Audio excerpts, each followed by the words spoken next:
How to get full screen chart in Thinkorswim. Hi everyone, welcome back to another video from Trading for Beginners. If you are using Thinkorswim and want to make your chart larger so you can focus more clearly on price movements, firstly, open up the Thinkorswim app and log into your account. You can log in with your account credential or guest pass.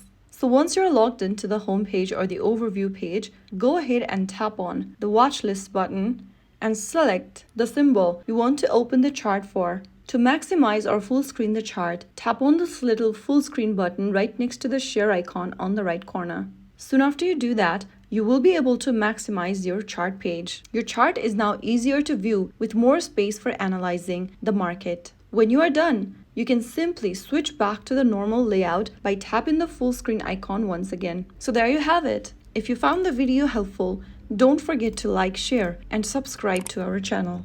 I will see you again in the next video. Stay tuned and thanks for watching.